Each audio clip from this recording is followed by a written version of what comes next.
Hey guys, welcome. Now, quote of the day, which would resonate with me, and this actually happened because I was going through a journey and I had to let go of my past, and in order for me to let go of my past was something that was such a big thing, and it took time for me to heal, really had a big impact on me, and when I let go of the past, I was able to move forward to my future. So this is a quote from China Sharma. Remember, you can't reach what's in front of you until you let go of what's behind you. So have a thought to yourself, is there anything right now that you have incomplete with your current situation that is stopping you from moving forward? Whether it's just a small little argument or a difference or a very big argument, just pick up the phone or go see them and speak to them.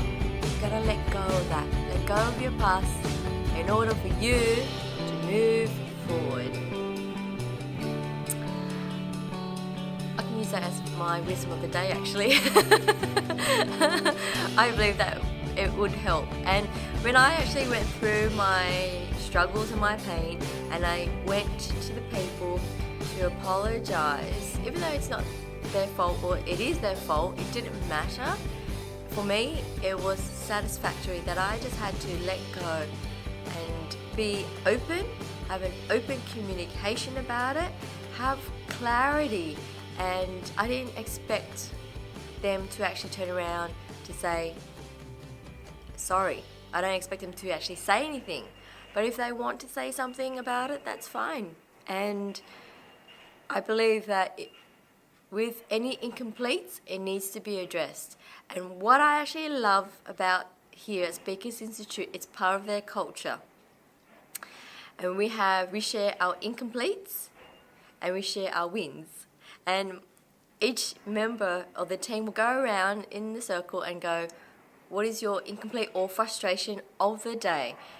Or what is it that's stopping you from doing your duties and your workload? So we were able to share that amongst the team, and it feels good because, one, it's transparency, we all are clear, it's off our chests, whether it's small or big, but we can actually leave this workplace feeling a lot more, one, a better communicator, two, more sounding and strength in our team as well.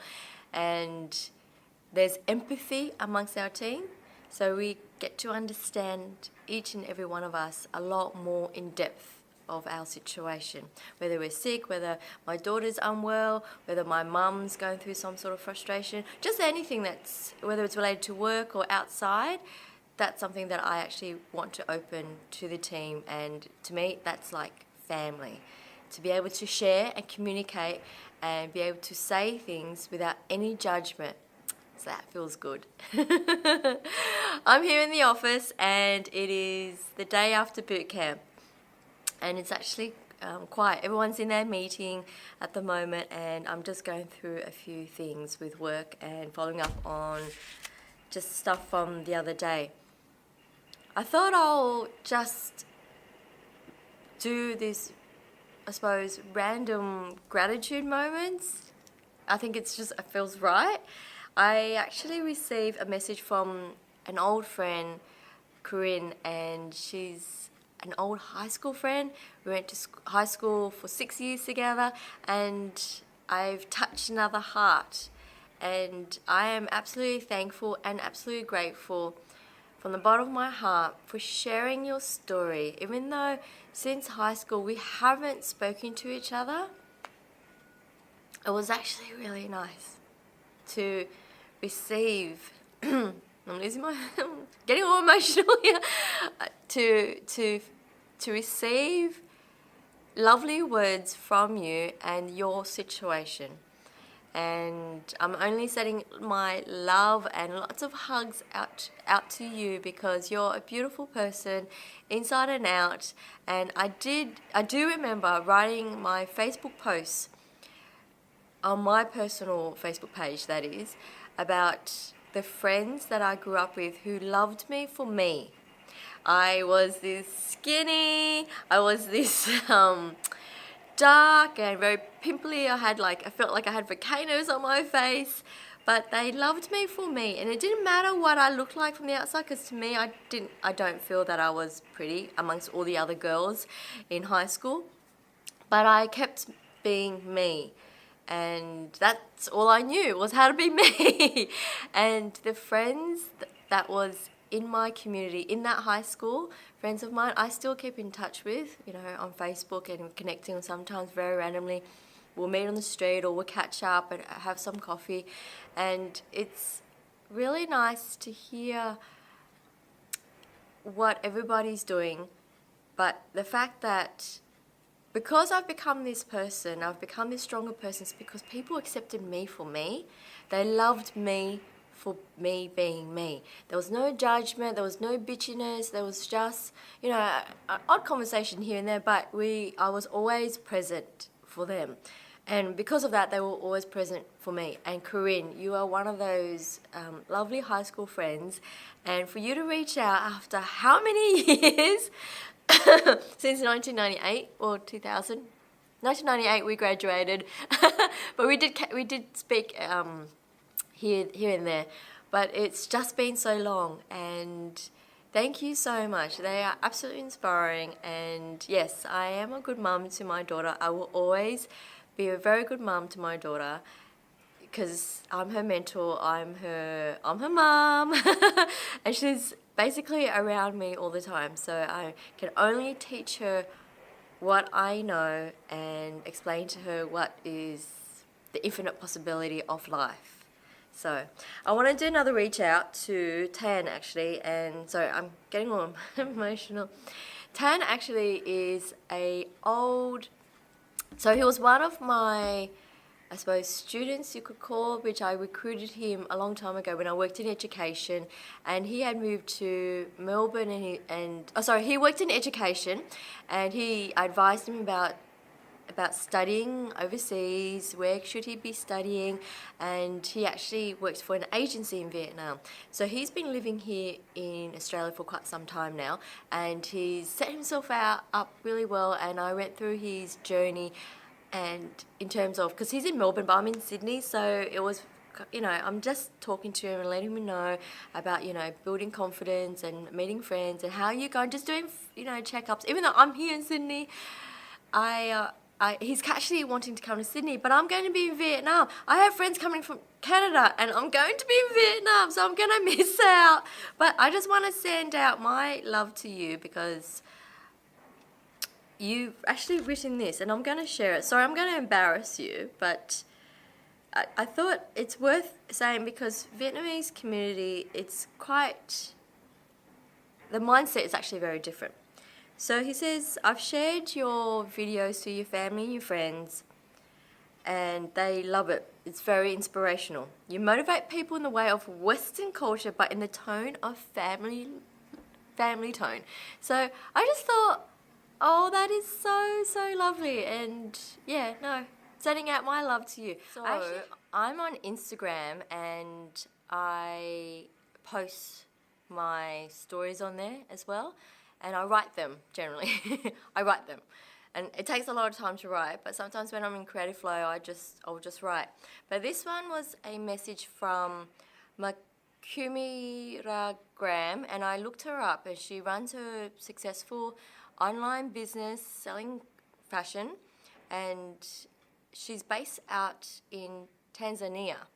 And she wrote, I wish if you could visit Tanzania at Arusha City and give an inspirational speech in our university, Tumaini Makumira University campus. And I'm like, and then she wrote, I love the inspirational words that you provide to us. So she likes my post nearly every day, and it's really lovely to receive something like that. And I've never been to Africa. That's food for thought. Should I actually go out that way on a holiday? Probably, because I'd love to do a safari out that way, and I want to see the world, and Africa would be another lovely place. My daughter would love it. out in the jungle, eh? Out on the safari. I've also Duchess, which is a comment that she provided on YouTube, and from memory what she wrote, and I'm actually co-founder of Empower TV, so if you're not following me on Empower TV, I'll put the link down below. She actually is a mum with kids, and her husband and herself is running a business, and they're not doing very well. But so she had reached out. She said, Fung, I absolutely love your tonality. I absolutely love that you actually really calm in terms of the way you speak through the camera. So that really touched my heart. And she asked me, what am I actually doing? And, you know, because I've gone through a transition with my life and things have changed. And for me to be running 3 businesses before, and yes, it was very stressful. If you don't have systems in place, if you and your business partner isn't seeing the same values or having the same goals, then absolutely there's going to be alignments that it's going to be out of place. But just going back to her, she sent me that message, and it was really nice because that was my very first comment on YouTube. I'm like, yay! Every comment counts, right? And I just thought, someone's out there listening to my videos on Empower TV and making a comment and wanting to know more about me. So I will actually do another video I might do a video that will be more of a Facebook Live. So it allows the viewers to have some questions ready. I'll set up a date that I could do once a month to get to know me, or to actually engage with you and find out what more do you want to see. Do you want me to show you more of the books that I read, or my speaking, or what I'm studying, in depth of Speakers Institute? What is it that you actually want? So do you want more interviews with my daughter? Because I am definitely going to be doing more interviews with my daughter. She's very cute in front of the camera. Even though she's a little bit camera shy, but she's building charisma, confidence, certainty. But she's the one who says, Mommy, can you film me, Mommy? Can you film me eating Pringles? Or I'm like, yeah, I can film you eating Pringles, and we can do a Pringles competition. And she's like, yeah, we can do that. So she's absolutely really cute. And I feel that if she's comfortable with that and she wants to do it, hey, I'm not going to stop her. So it helps build her confidence, and we get to interact together. So yeah, I'll set a date for that.